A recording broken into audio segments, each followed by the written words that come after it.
여기서 숨겨진 비밀은 뭐냐면 성령 세례예요. 단순한 성령 체험이나 은사가 아니라 본질적으로 사람이 변하는 그런 본질적인 변화를 얘기하는 거예요. 마태복음 3장 11절에 보면은 나는 너희로 회개하게 하기 위하여, 이 세례 요한이 하는 거예요. 설교하는 거예요. 물로 세례를 주거니와 내 뒤에 오시는 이는 나보다 능력이 많으니 나는 그의 신을 들기에도 감당치 못하겠노라. 그는 성령과 불로 너에게 세례를 주실 것이요 그랬어요. 마태복음 3장 11절에. 이 말씀은 세례 요한이 자기를 가리켜서 뭐라 그러냐면은 예수가 오시는데 나는 그분의 신발을 들 수 있는 그런 자격도 없다, 그렇게 말하는 거예요. 근데 그분은, 예수님은 이 땅에 오셔가지고 너희들에게 불과 성령으로 세례를 줄 것이다 그랬어요. 근데 내가 너희들에게 지금 말하는 거, 회개하라, 물로 회개하라, 이렇게 하는 것은 진짜 내 뒤에 오실 예수가 오실 거를 나는 그 오시는 거에 대해서는 작업에 불과한 그런 사람이다, 이렇게 자기를 소개하는 거예요.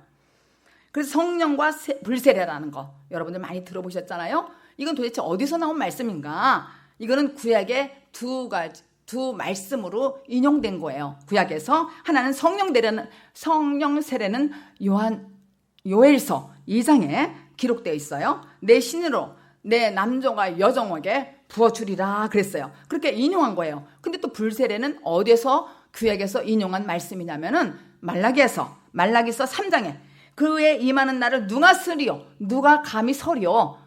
예수께 오는 그날에 누가 감히 그 앞에 설 거냔 말이에요. 그리고 내가 심판하러 너희에게 임할 것이라.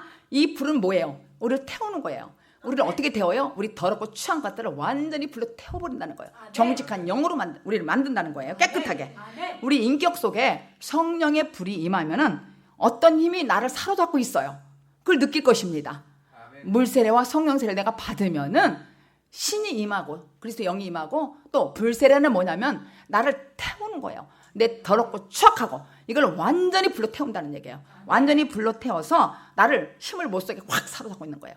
이게 뭐냐면 우리는 전부가 내 의지가 있잖아요. 근데 내가 의지가 있는데 내 의지를 잡고 있는 분은 불세례를 받아야 된단 말이에요. 우리가 성령 체험하고 성령 세례하고는 다르단 말이에요. 성령 체험은 은사와 예언과 방언 이런 걸 체험해요. 근데 성령 세례는 다르다는 얘기예요. 이거는 확실하게 불세례까지 임하는 거예요. 그래서 성령 체험만 하면은 자꾸 내 의가 나온단 말이에요. 짜증도 나고 화도 나고. 근데 성령 세례가 임하면은 물세례까지, 또 성령 세례, 또 불세례를 받으면은 그분이 나를 확 사로잡기 때문에 내가 함부로 행동하지 않는단 말이에요. 여기까지 받아야 된다는 거예요. 근데 아볼로가 물세례까지만 설명한 거예요. 잘 아는 줄 알았더니 성경에 대해서 능통하고 학식이 있다고 그랬는데 그는 요한의 세례까지만 알고 있었다는 것입니다. 그래서 우리가 교회를 오랫동안 다녔어요. 근데 힘이 없어요. 그리고 낙심해. 왜 그럴까요? 그거는 물세례만 알기 때문이 그런 것입니다. 물세례까지만 받았기 때문에. 그래서 우리가 조금이라도 고통스럽고 조금만 어려운 환경으로 큰 문제가 오면 요동하는 거예요. 요동하는 거 알죠? 막 요동치는 거예요. 그냥 내가.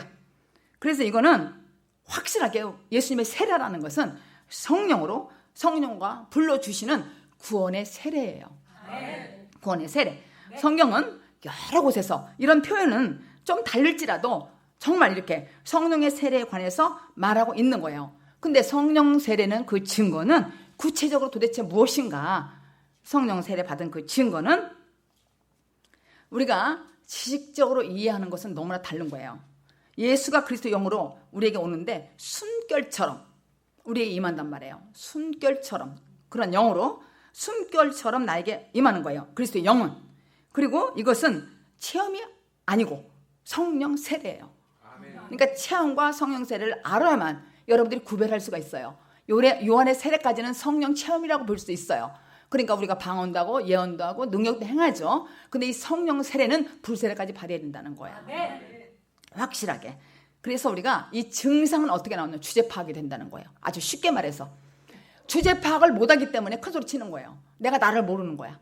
그래서 성령 세례가 오면은 이제 부끄러운 거예요. 내가 왜 그랬지? 나는 왜 이렇게 맨날 기도하고 맨날 회개하면서 왜 내가 이런지 또 했지? 나의 주제 파악을 하는 거예요. 내가 주제 파악을 못하기 때문에 엉뚱한 행동을 한다는 것이죠. 그래서 확실하게 성령 세례를 받아요. 그래서 전에는 주제 파악을 못했어요. 근데 성령과 불세를 내가 받으면은 내 의가 넘지 못할 하나님의 선이 있어요. 내 의는 내가 잘났고 교만해서 하나님의 선까지 넘어요. 하나님이 계시면 그럴 수가 있습니까? 이렇게 하는 것이 내가 하나님의 선을 넘는 거야. 의를.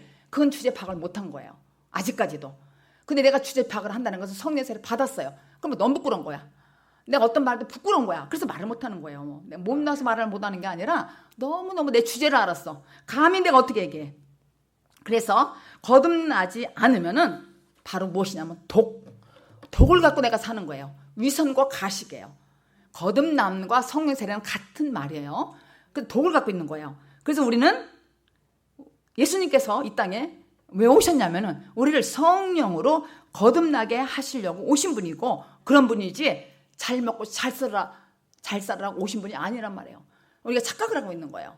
우리에게 잘 살고 잘 먹고 할렐루야 완벽하다 이런 의미가 아니라 거듭나게 하기 위해서 성령 세례를 받기 위해서 우선 하나님의 나라 의를 구하라는 거야. 아멘. 그러면 이것 2차적인 것들은 걱정도 하지 말라는 거예요. 아멘. 왜? 나는 하나님의 아들이기 때문에 하나님이 나를 다 지원하시고 책임지신다는 거예요. 아멘. 그런데 나는 왜 사나? 나는 어디서 왔다 어디로 가는가? 또 그런 그 질문이 있잖아요. 우리에게. 그 질문을 모르기 때문에 항상 공허한 거예요. 그리고 우리별하나의 자살. 엊그저께 제가 아는 목사님이 아는 그 집에서 사람이 여자가 목 졸라 죽었어요. 자살했어요. 왜 그런 줄 알아요? 외로워서. 너무 우울해서. 너무. 그리고 이 미국 땅에서 자기는 그러니까 자기는 굉장히 괜찮은 사람으로 주리 사회에 살고 싶었어요. 근데 자기가 너무너무 멍한 거야. 그래서 자살했다니까. 목 매달은 중에 깜짝 놀랐다는 거야. 이 목사님. 그게 소문이 나가지고 우리 목사님들이 저한테 연락이 왔더라고요. 그렇게 했다고. 이게 뭐냐면 내가 왜 사는지를 모른다는 거야. 나는 어디서 와서 어디로 가는지를 몰라는 거야. 그래서 근본적인 질문을 깨우쳐 주기 위해서 예수님이 이 땅에 오셔서 십자가에 못 박혀 돌아가시고 죽으시고 그래서 영이 나에게 오신 거예요. 예수님 오실 때는 몰라. 세례 요한의 그 세례까지밖에 몰라 우리가. 근데 근본적인 질문을 알려주시기 위해서 오신 거예요. 너희들이 이걸 알고 싶으면 성령 세례를 받으라는 거야. 거듭나라는 거야. 물과 성령으로. 그러면은 내가 왜 사는지 그 질문에 대해서 답이 나온다는 거예요. 그래서 우리가 공허하고 혼돈스럽고 이렇잖아요. 우리가 상처라는 게 있잖아요. 여러분들. 상처. 이 상처가 깊이 들어와서 공허한 거예요. 흑암이야. 동굴 속에 들어가요. 동굴이라는 거 있잖아요. 이 동굴은 누가 들어가요? 내가 상처받은 사람이 들어가는 거예요. 그리고 마음을 안 주는 거예요. 혼자 이 속에 확 들어간 거야. 그리고 다 비기 싫고. 이게 뭐예요? 흑암. 이게 뭐예요? 내가 왜 사는지를 모르는 거야. 왜 사는지를. 그 질문은 반드시 성경 안에 있다고요. 그 질문은 사도행전 2장 38절 39절에 보면은 베드로가 가로되 제가 읽을게요. 너희가 회개하여 각각 예수 그리스도 이름으로 세례를 받고 죄사함을 받으래요. 죄사함을 받으면은 그리하면은 내가 성령을 선물로 준다 그랬어요. 그러니까 성령이 선물 나에게 올 때는 반드시 먼저 회개해야 되겠죠. 죄사함을 받아야 되겠잖아요. 그러니까 우리가 지금 목사님께서 강대상에서 말씀하시는 거듭남과 성령 세례는 어떻게 나한테 오는가? 그러면 하나님께서 선물로 준대 성령을. 그러면 먼저 죄사함을 받으라는 거예요. 죄사함을 받아라. 그럼 회개해야 된다는 거예요. 방법이. 성령을 선물로 받는다는 의미는 한 사람이 참다운 회개를 하여 예수님을 만나 변화된 후에 예수께서 성령으로 그 사람에게 다시 임하는 거예요. 그러니까 먼저 회개해야 되겠죠? 죄사함을 받아야 되겠죠? 그러면 주님이 이뻐서 나에게 먹을 거 준다는 거예요. 초콜릿을. 그게 뭐냐면 성령 세례예요. 너무 이뻐서 내가 주님 용서해줘. 그러니까 예수님은 이 땅에 오실 때 누구를 만나러 왔어요? 바리새인 세리를 만나러 서기관을 만나러 온 게 아니라 바로 병자들을 만나러 왔어요. 병자가 누구예요? 상처받은 사람, 쩔룩발이, 혈루병 사람, 또 거지, 또 누구예요? 과부가 누구예요? 뭐 지금 우리 혼자 사는 과부를 얘기하는 게 아니라 예수 그리스도 신랑을 못 만난 사람들이 전부 과부야. 고아는 누구예요? 아버지 하나님을 못 만난 사람들은 전부 고아란 말이에요. 그런 사람들 만나러 오셨다고 예수님이. 그렇게 확실히. 그래서 제자들도 보면 전반적인 예수님과 함께 살면서 변화 과정이 임한 다음에 성령이 임하심으로 한 사람의 변화가 마무리됐단 말이에요. 그게 영적 열매예요. 성령으로 말미암아 예수로 말미암아 영적 열매입니다. 이 말씀을 잘 사겨드리면 여러분들이 그렇게 유익일 수가 없고 내가 왜 사는 질문을 내가 알 수 있는 거예요. 성령세를 받아야. 그래서 오늘 본문에 보니까 본문에 4절 5절까지 시작.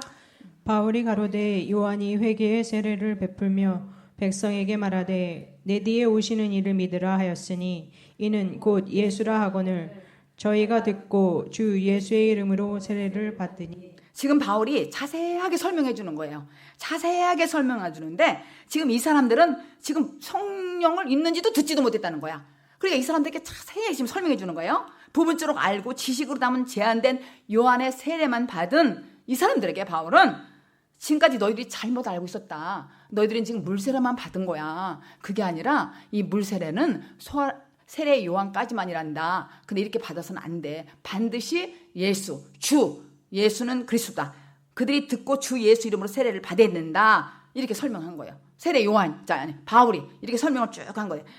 너희들은 예수 이름으로 세례를 받으라. 이렇게 조곤조곤 지금 설명을 한 부분이 4절, 5절 말씀입니다. 그래서 성령 세례를 온전히 믿음이 받으면은 내가 온전히 성숙하여서 하나님의 일을 할 수 있는 주의 군사가 되고 누가 무슨 말 안 해도 이웃을 내 몸과 같이 사랑할 수 있는 그런 능력이 나한테 임한다고요.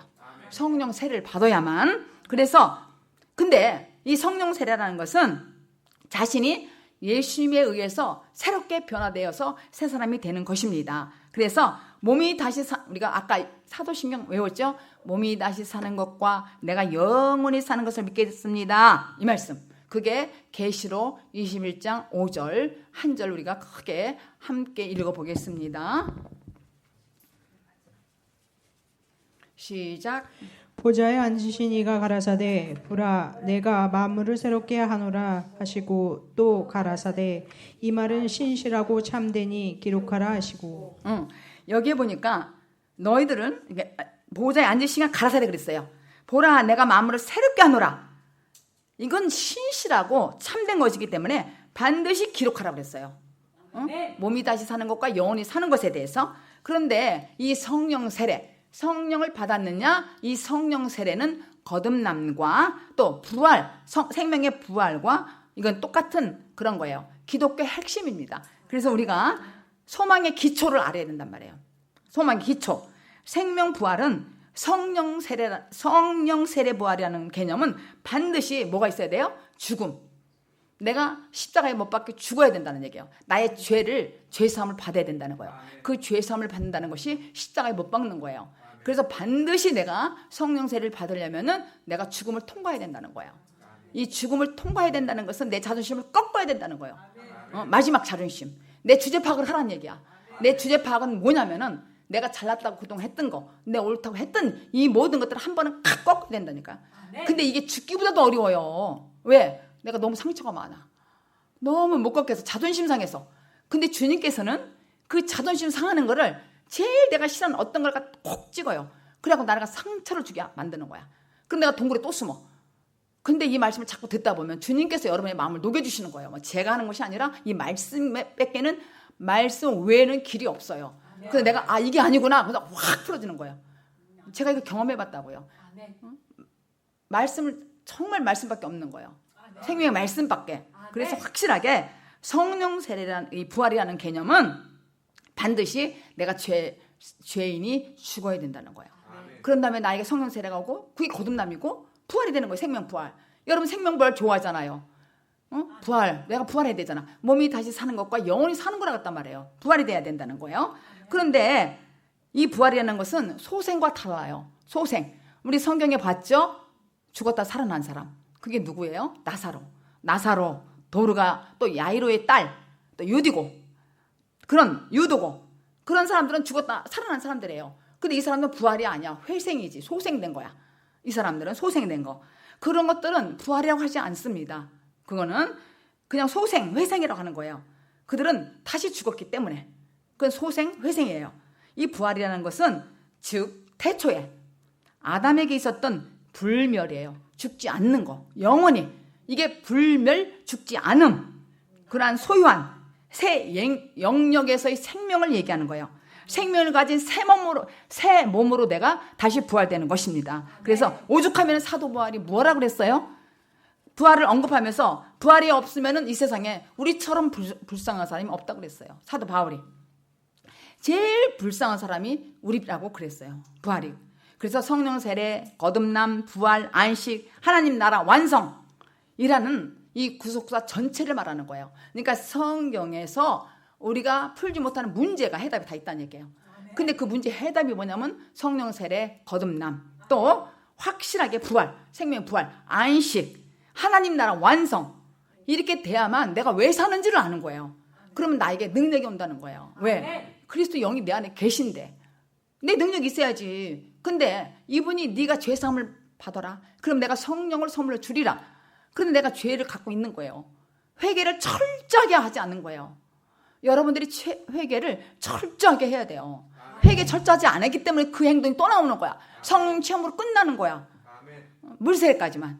내가 성령 세례를 밑바닥에, 아니, 끝까지 회개를 해야만, 성령 세례가 임하야만 삐지고 올리지 않는다니까요. 임하지 않았기 때문에, 거듭나지 않았기 때문에 조금만 기분 나쁘면 삐지고 골래고 말 안 해. 이거는 옆에 사람 죽이는 거라고요. 응? 같이 있는 사람들이, 교회 내에서 마찬가지고, 가족에서 마찬가지고, 직장에서도 마찬가지야. 그런 사람 한 사람 때문에 얼마나 사람들을 왕따시키고 불행하게 하는지 몰라요. 왕따시키는 사람은 누가 시키는 줄 알아요? 자기가 그 상처를 갖다 있기 때문에 남한테 그걸 쏘는 거예요. 사람 하나 죽이는 거야. 누굴 죽이는지, 얌전한 사람을. 그래서 우리는 그렇게 되지 않게 하기 위해서 확실하게 거듭나야 돼요. 성령 세례를 받아야 되느냐 말이에요. 너희들은 성령을 받았느냐 물어봤는데 우리는 들은 적도 없다는 거야. 여러분들이 그럴 수 있잖아요. 들은 적도 없다고 할 수 있단 말이에요. 왜냐하면 난 성령 체험 받았기 때문에. 그래서 주님께서는 우리 피조물과 신과의 격차는 너무나 커서 하나님 앞에서 이 피조물은 그냥 티끌이야. 우리는 티끌이 뭐예요? 아담이 먼지야. 먼지 같은 우리란 말이에요. 근데 우리가 촉새짓 해봤자 뭐 어떻게 되겠냐 이거예요. 주님께서, 하나님께서 사람을, 여자와 남자를 만들어가지고 창세기 1장 26절부터 28절 쭉 보면은 우리를 갖다가 하나님의 형상과 모양으로 만들었다 그랬어요. 비스구름하게. 그렇게 만들었다 그랬어요. 그래서 우리에게 어떻게 했어요? 복을 주셨어요. 하나님은 복을 주셨는데 어떻게 주셨냐면은 그들에게, 여자와 남자에게 생육하고 또 번성하라, 땅에 충만하라, 땅을 정복하라 그랬어요. 땅을 정복하라. 이 말씀이 우리가 성경을 읽을 때, 이 성경은 역사적으로 읽고 남의 말로 듣고 그러면 성경이 도무지 이해가 안 돼요. 전부 나에게 적용을 해야 돼요. 성경은 땅이 나야. 땅이 나고 하나님이 나에게 복을 주신대요. 이 땅에게, 사람 나에게. 그리고 나에게 생육하고 번성하래. 뭐 애만 많이 날아라 이렇게 문자적으로만 또 생각하면 안 돼. 문자적으로 다 기록이 돼 있지만 여기에는 나에게 적용해야 돼요. 번성하고 땅에 충만하라. 나를 정복하라는 거야. 나를 정복하려면 어떻게 돼? 내가 거듭나야 되잖아요. 그래야 내가 주제 파악을 할 수 있다니까. 내가 나도 제대로 못하는 사람이 누구를 갖다가 얘기하고 그러겠냐 이거예요. 나를 정복하고 내가 생육하고 번성해야 되고 충만해야 될 거 아니야. 그래야 내가 복 받은 사람이라고요. 하나님이 우리에게 복을 줬어요. 무슨 복? 복이 뭐예요? 바라크, 신령한 복을 줬다 우리에게. 저나 여러분에게는 주님께서 신령한 복을 줬는데 풍성하게 줬어요. 그리고 풍성하게 주고 생육하라고 그랬어. 번성하라 그랬어요. 번성하라. 그리고 땅에 충만하라. 확실하게 땅을 정복하라는 거야. 나를 정복하라는 것이 뭐예요? 주제 파악하는 거야. 나 주제 파악을 못 해가지고 그냥 껍적거리는 거란 말이에요. 별것도 아니면서. 내가 주제 파악이 안 돼서. 그래서 하나님께서는 당신의 능력으로 티끌과 같은 우리에게 뭘 줬어요? 생명을 줬다, 복을 줬다고요. 생명력을 줬어요. 별 볼 일 없는 우리에게 하나님께서 복을 줬어요. 근데 그게 누구에게? 아담에게 줬는데 우리에게 줬다는 얘기예요. 지금은 현실로는 우리에게. 그래서 그 바라크 복은 다른 말로 생명력 상태, 다른 말로 영생이라고 합니다. 우리는 영생을 받은 거예요. 영생을. 그래서 우리는, 문제는 뭐예요? 교회에 그동안 계속 나왔는데도 성령의 세례에 대해서 뭐가 뭔지 알지 못한다는 거야. 내가 도대체 그게 뭔지 몰라. 그러니까 내가 성령 세례를 모르면 결국은 내가 어느 길로 가야 되는지 그 방향을 잡지 못하는 거예요. 도대체 방향을 동서남북이 어딘지 모르고 그냥 다니는 거야. 왜? 계속 성경 공부하라니까. 그냥 공부만 하다가 바빠서 못 살아. 맨날 일하다가 못 살아. 맨날 헌신하고 교회에서 뭐 하라. 이래서 막 프로그램이 지쳐가지고 다 지쳤어. 그래서 성령 세례 진짜 이 거듭남을 제대로 파악을 못하는 거예요. 아주 그냥 보석을 확실하게 이거다 하고 캐서 주지를 못하는 거예요. 그냥 비스무르게 얘기하는 거야. 그러니까 우리가 여태까지 이렇게 살았잖아요. 이렇게. 그래서 확실하게 믿음의 기초는 뭐예요? 우리가 복이 있는 자인지 아닌지 구분해야 돼. 내가 지금 복이 있나? 아닌가? 이렇게 구분해야 돼. 그렇다면은 구분이 안 되면은 계속 헛고생하고 헛세월로 긴 세월만 보내다 꼴깍하고 죽는다고요. 모르니까 복에 대한 개념을 모르는 거예요. 복의 개념을 우리가 먹고 사는 것만 알고 있어도 여태까지. 그거는 하나님의 아들이 됐는데 우리 구기겠어요? 그건 당연히 따라오게 돼 있어. 그거는 당연히 그건 부록으로 와. 책 하나 사면 부록 주듯이. 우리가 어떻게 돼? 성령 세례만 받아야 돼요. 확실하게. 근데 이게 왜 못 받느냐? 나 다 잘 된 줄 알고 있고 잘 안다고 생각해.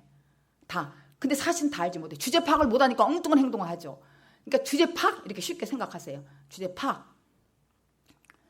과거에 주제 파악을 못했기 때문에 부끄러움이 너무나 많았어요. 생각해보면 내가 왜 그랬을까? 미쳤지. 이런 거 하잖아요. 여러분들. 고백하잖아요. 그렇게. 그래서 헛수고만 하고 긴 세월 보내지 말라는 것입니다. 마태복음 3장 10절에 보니까 이미 도끼가 나무 뿌리에 놓였으니 여러분 다 아셔요. 좋은 열매 맺지 않는 나무마다 찍어서 불에 던진대요. 그러니까 어떻게 돼야 되겠어요? 좋은 나무가 돼야 되겠지? 좋은 나무 하면은 우리 성경에 요한복음에 보면 포도나무라는 게 계속 나오잖아요.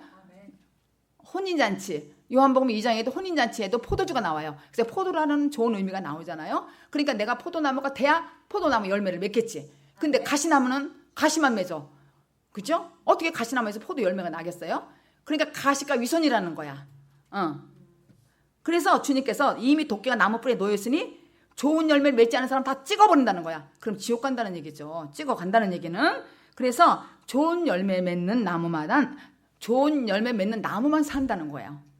좋은 나무만. 그래서 그 사는 것만이, 그 삶만이 하나님 앞에 인정받는 복 있는 사람이 되는 거예요. 아멘.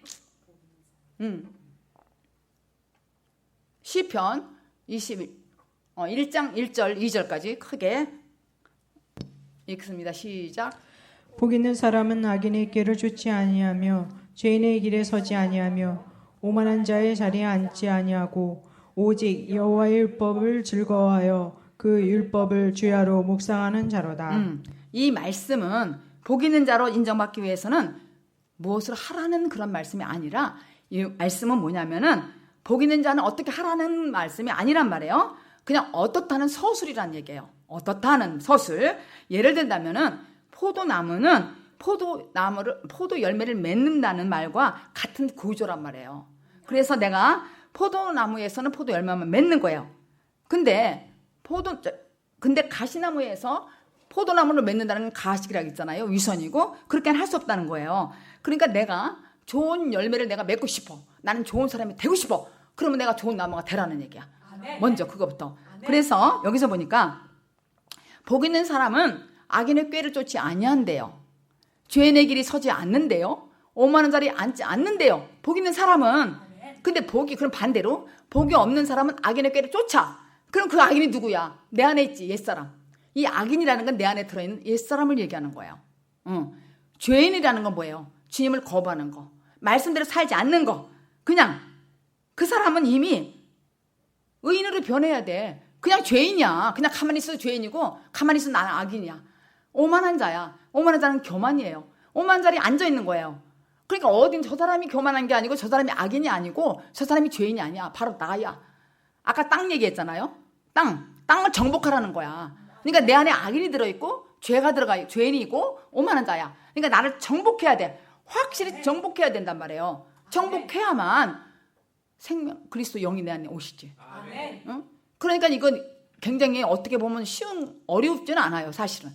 성령 세례만 받으면 된다는 거야. 결론은. 그러니까 늘 악인이야. 그러니까 옛사람이 나를 끌고 다녀. 어디 나 죽이려고. 그러니까 내가 나 하나도 제대로 주제 파악을 못하니까 내가 악한 사람이야 그냥. 그리고 나는 그냥 죄인이라고 누가 하지 않아도 난 죄인이야. 나는 오만해 교만해. 생명 세례 받아라 거듭나라 그래도 죽어도 말 안 들어. 그냥 대충 이렇게 믿어서 왔다 갔다 하면 되는 줄 알아. 이게 오만한 자란 말이에요. 자기가 오만한 자란 얘기야. 이런 사람. 그래서 이렇게 되면은 그럼 도대체 어떻게 할까? 그럼 내가 그렇게 좋은 열매를 맺는 사람이 되면은 만사 형통한데. 시편 1장 1편 3절에 답이 뭐예요? 답이 나왔어. 그는 만사 형통하는 복을 받는다는 거예요. 근데 만사 형통하는 복은 뭐예요? 율법을 주야로 묵상하는 자로다 그랬어요. 율법을 주야로 묵상하는 자로다 하는 것은 거듭남과 성령 세례의 다른 말이라고요. 똑같은 말인데 다르게 표현한 거예요. 표현을 그렇게 묵상하는 자란 성령 세례 거듭남의 표현이란 말이에요. 사실은. 그러니까 주야로 말씀을 율법을 주야로 묵상하는 자로다 그런 것은 거듭남과 성령 세례의 표현이란 얘기예요. 그래 확실하게. 그래서 성경에 복 있는 사람은 생명이 있는 자들에게만 해당되는 말이에요. 사실은 복 있는 사람은 그래서 복 있는 사람은 생명력 있어요. 그리고 영생이 있고 그러한 영생이 가시적으로 드러나는 상태가 성도의 영광이라 그러는 거예요. 여러분들이 영광 드린다고 하죠. 말로는 영광 있어요? 영광이 없는데 어떻게 영광을 드려? 영광은 반사예요. 옆에 있는 사람이 알아. 빛이 나. 반사가 돼가지고 그게 영광이에요. 복 있는 사람은 그리스도 안에만 있어요. 사실은 우리 기독교 안에는 바라크 복, 신령한 복, 예수 믿는 사람, 거듭난 사람이 복 있는 사람이에요. 복 있는 사람. 그래서 그 생명이라는 것은 그리스도 안에만 있습니다.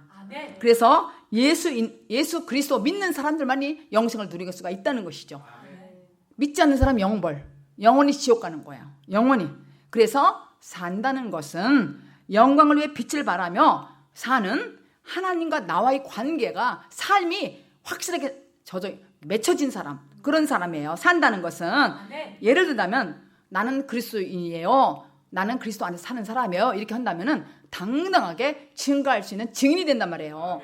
내가 당당하게 알지도 못하는 취재 파악도 못하는데 어디 가서 예수 그리스도를 증거하는 말 한다고 해봤자 열매 못 맺어요. 맺어봤자 그냥 왔다가 다녀. 하여튼 어쨌든 그렇게 다녀도 첫 번 율법 그다음에 복음으로 가니까 괜찮죠. 그렇게 그래서 우리는 성령 세례 받는 자답게 증인의 삶을 사는 것이 창조의 목적에 해당되는 거예요. 창조의 목적. 그래서 우리는 창조의 목적에 해당된 사람들이야. 저 여러분들은. 그래서 창조의 목적에 합당하다는 그 표현은 성경을 이렇게 언급하고 있어요. 어떻게 본체적 발산과 발산적 영광이라고 그래요. 본체적 발상이라는 뭐냐면은 아주 신령스럽고 아주 성스러운 그런 빛을 말하는 거예요. 본체적 발산은. 그리고 발산적 영광이라는 뭐냐면 아주 그냥 한껏 그리스도 영을 발산하는 거야. 감정을. 그리스도를 만나면 막 힘껏 발산하잖아요. 너무너무 하고 싶어서 미친 짓 하고 돌아다니는 것처럼 그렇게 사람들이 욕을 하잖아요. 예수 안 믿는 사람들이 미쳤다고. 근데 나는 너무 좋아. 발산하고 싶어. 발산, 영광. 반사를 막 하고 싶단 말이에요. 누가 무슨 말해도 막 기도하면 아멘 이렇게 소리 지르고 막 이렇게 하는 것도 발산하는 거야. 너무 기뻐서. 주님 너무 기뻐서. 그래서 아주 감정분을 그냥 한껏 드러내는 거. 그게 발산이란 말이에요. 그런 증상이 나온다고요. 성령 세례 받은 사람은. 확실하게 불타는 사랑을 받았다니까. 그래서 본체적 영광은 뭐냐면 이것은 다른 피조물들과 비교도 할 수 없는 자신 안에 실제적으로 탁월한 그런 신성 자체를 본체적 영광이라고 그러는 거예요. 이거를 써놓고 한문을 딱 찾아보니까 아주 빛을 발산한다고 하더라. 딱 뭔지 알아요? 한마디로 불타는 사랑이더라고. 하나님이 우리를 너무 사랑하셔서 그 사랑이 불탄대요. 아가서 8장에 6절에 내가 너를 불타는 사랑으로 한대. 이걸 누가 알으랴? 호세에서의 이 지혜와 청명을 누가 알랴? 누가 알랴? 불타는 사랑을. 이게 뭐냐면 본체적 영광, 창조 목적, 본체적 발산적 영광.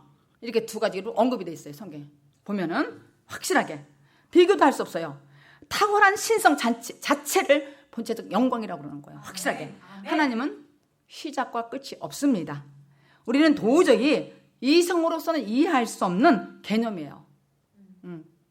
주제 파악을 못할 때는 이성으로는 그 개념이 이해가 안 돼. 그리고 하나님은 스스로 존재하신 분이십니다. 정말 이 우주 모든 곳에 존재하는 모든 피조물은 스스로 존재할 수 있는 것들이 아무것도 없어요. 우리는 하나님과 함께 있어요. 제가 어느 날 가만히 생각을 해봤어요. 뭐 냉장고도 모든 거. 이 전기를 꼽지 않으면요 빛을 발할 수가 없는 거야. 근데 우리는 똑 떨어져 있어 우리가. 그리고 이 속에 있는 모든 위와 창자 이런 거 다 대롱대롱 매달려 있어. 그런데 우리를 하나님께서 발산하게끔 만든다니까요. 이게 신비하잖아요. 자다가도 깜짝 놀랄 일이더라고. 그냥 우리가 그때는 그냥 무조건 살았어. 그냥 요한 세례까지 알 때까지는. 그런데 어떻게 이게 다 대롱대롱 사 이게 움직이냐 말이에요, 이게. 하나님 어떻게 우리를 이렇게 창조해 놓으셨냐고. 이게 신비더라고요. 신비더라고. 확실하게. 그런데 우주 행성 있잖아요. 이런 모든 행성들도 다른 행성들과 부딪히지 않도록 인력과 또 질량과 거리나 회전 속도에 의해서 이런 것들이 긴밀한 그런 의존적 관계로 돌아간대요.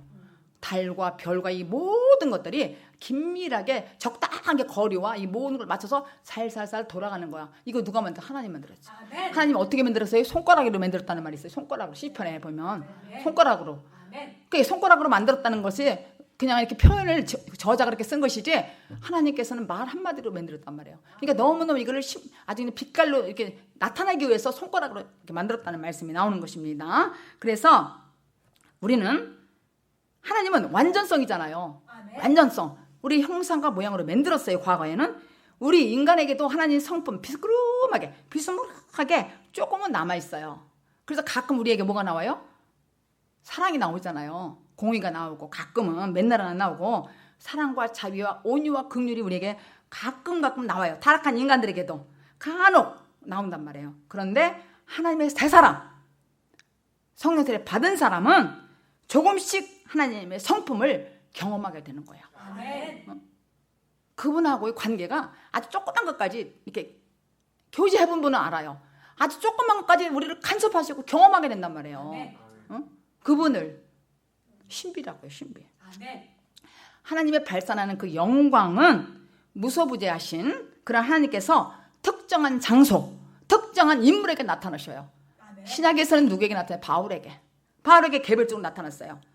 그가 개별적인 경험을 했단 말이에요. 바울이 사울 되기 전에 경험했어요. 그게 거듭남이에요. 바울이 다메섹 도상에 가다가 거기서 갑자기 하늘에서 빛이 확 내려쬐잖아요. 그게 특정한 장소, 특정한 사람이 그렇게 왔다고 임했다고요. 확실하게 드러나게.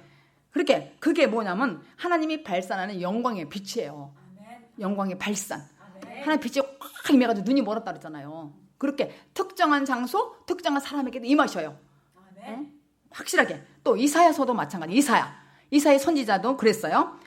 이사야 6장에 보면 만군의 여호와의 그 영광이 온 땅에 충만하는데 그때 내가 만군의 여호와의 신이 왕을 배웠다는 거야. 그래서 거기서 막 딱 이렇게 있었잖아요. 너무너무 성전에 그 사람의 빛이 임하니까 딱 고꾸렸단 말이에요. 화로다 난 죽게 생겼다고. 빛을 보니까 그렇게 특정한 장소, 특정한 사람에게 하나님께서 임하셨어요. 모세는 언제 임하셨어요? 특정한 장소와 가시떨나무. 거기서 빛이 임한 거야. 불이 임하는데 막 주님이 막 본 거야. 근데 불이 활활 타서 불이 있다고 이렇게 문자대로 생각하지 마시고 빛으로 임했다는 거예요. 너무 뜨거워서 그렇게 쓴 거예요. 성경에. 우리가 정리를 하면은 에베소서 1장 17절에 보면은 이런 말씀이 있습니다. 우리 주 예수 그리스도의 하나님의 영광의 아버지께서 지혜와 계시의 정신을 너에게 주사 하나님을 알게 됐대. 그러니까 지금 제가 이렇게 말씀하는 것도 제가 경험해봤고 알게 하는 것은 주님이 나에게 지혜를 줬다는 거예요. 지혜가 뭐예요? 성령 세례. 지혜를 받은 사람은 계시와 주님께서 나에게 주신 정신 이런 것들을 알겠어. 어떻게? 하나님을 알겠단 말이야. 하나님을. 여기에 쓰인 영광, 에베소에 쓰인 바로 그 영광은 본체적 영광을 말하는 거예요. 그리고 또 발산적 영광이라는 것은 본체적 영광에서 밖으로 그냥 흘러 넘치는 거. 바울에게 특성한 사람, 특정한 장소에서 또 이사야에게 또 모세에게 또 등등 여러 사람들에게 이게 발산하는 거예요. 본체적 영광에서 나오는 그 빛이 발산한다는 거예요. 어떤 사람들은 요즘에 보면은 꿈에도 그렇고 하나님 보는 분이 있어요. 그리고 자기가 성경 이렇게 말씀을 듣는데 강대상에서 말씀하는 거를 꿈에 어떤 말씀을 잘 이렇게 해서 요약해서 또 아는 분도 있어요. 그 특별한 특정한 장소, 특정한 사람에게 오는 경우도 있단 말이에요. 지금 뭐 옛날이 아니라 지금 그렇다는 얘기예요. 요즘에도. 그래서 이 본체적 영광이 밖으로 흘러나와서 우리 피조물들에게 입혀지고 보여지고 경험케 되어지는 것을 말하는 것입니다. 경험하는 거예요. 창조. 어떤 권사님은요. 막 새벽기도 왔다 갔다 할 때마다 여기 귀에서 하나님 찬송으로 깨워주고 찬송으로 오시는 거예요. 찬송 중에 거하시는 분이야. 이게 뭐냐면 특정한 장소, 특정한 사람에게 주는 거예요. 찬송을 주는 거야. 그러니까 어떤 걸 막 본인이 악보도 써놓고 이러는 거예요. 막 찬양을 부르고. 이게 뭐예요? 하나님께서 영광을 나타나게 주시는 거예요. 그분에게. 시편 한 장, 한 절, 8장. 시편 8장, 13절. 1절, 3절. 13절. 1절, 3절. 자, 시작. 여호와 우리 주여, 주의 이름이 온 땅에 어찌 그리 아름다운지요. 주의 영광을 하늘 위에 두셨나이다. 주의 손가락으로 만드신 주의 하늘과 주의 베풀어 두신 달과 별들을 내가 보오니. 여기 보니까 손가락으로 만들었다 그랬죠. 3절에 보니까. 1절에는 주여, 주의 이름이 온 땅에 어찌 그렇게 아름다운지요. 주의 영광을 하늘 위에 두셨나이다. 주의 손가락으로 3절에 만드신 주의 하늘과 주의 베풀어 두신 달과 별들을 내가 모았다고. 모으니 그랬어요. 그러니까 하나님의 자연과 우주 만물에 나타나는 하나님의 능력과 성품과 지혜를 경험할 수 있었다는 얘기죠. 저자도 이렇게 쓴 것도요. 그러나 이 얘기는요, 사실은요, 타락하기 이전의 얘기예요. 타락하기 이전의 얘기야. 그런데 인간이 타락한 후에는 흔적만 남았어, 우리에게. 흔적만 남았기 때문에 반드시 성령 세례를 받아야만 자연적인 모든 계시와 지식을 우리가 알고 있습니다. 이 말씀을 아주 확실하게 이해하시기를 바랍니다. 그래서 사도 바울은 하나님 나라를 전파했습니다. 근데 그 전파했는데 죽어서만 가는 하늘 나라를 전파한 것이 아니에요. 그러니까 성령을 받았느냐? 그렇게 물어본 것이죠. 우리가 이때 이 땅에서 성령 세례도 받지 못하고 그냥 성령 체험만 하고 왔다 가다가 산다고 하면은 그것처럼 불쌍한 게 어딨냐. 그 얘기가 아니라는 거예요, 사도 바울은. 그 얘기만 하러 이 땅에 증거한 게 아니란 말이에요. 성령 세례를 받는 것이 복음의 핵심이에요. 복음의 핵심. 하나님 나라를 알지 못하면은 예수 믿고 그냥 죽어서 아이고 천국 가자는 것밖에는 전할 수가 없다. 그냥 우울하다가 재미도 없어, 기쁨 없어. 내가 재미가 없기 때문에 뭔가 내가 일하려고 그러잖아. 내가 재미가 없어. 하나님 일이 이렇게 재밌고 전도하고 막 여러 가지 주님 이렇게 교회 안에서 서로 기도하고 이렇게 교제하고 이게 너무 좋거든요. 근데 이게 재미가 없다고요. 다 털어놓아야 되는데 왜냐면 부끄러움을 당하는 거야. 생각을 해 우리가. 근데 아니에요. 하나님께서는 때가 그분에게 주시려고 특정한 장소, 특정한 사람을 하나님께서 빛을 발산하기 위해서 여러분들 불러 모으신 거예요. 이게 성령 세례 받으면 경험을 할 수가 있습니다. 오늘 마지막 절 6절 읽고 끝납니다. 시작. 바울이 그들에게 안수하며 성령이 그들에게 임하심으로 방언도 하고 예언도 하니 7절. 모두 12사람쯤 되니라. 12이라는 건 제자, 완벽한 숫자를 또 말하는 거잖아요. 12제자, 우리가 12제자라고 표현할 수 있죠. 이 사람들은 예루살렘으로부터 시작돼서 공개적으로 알리는 정말 그 성령 임한 것을 몰랐던 사람이라고요. 아까 요한 세례까지 말한 사람이에요. 그래서 이거를 지금 설명 계속 하는 거예요. 그래서 저와 여러분은 확실하게 성령 세례를 받는 저와 여러분이 되기를 바라고 또 받은 사람은 누리기를 바랍니다. 기도합니다.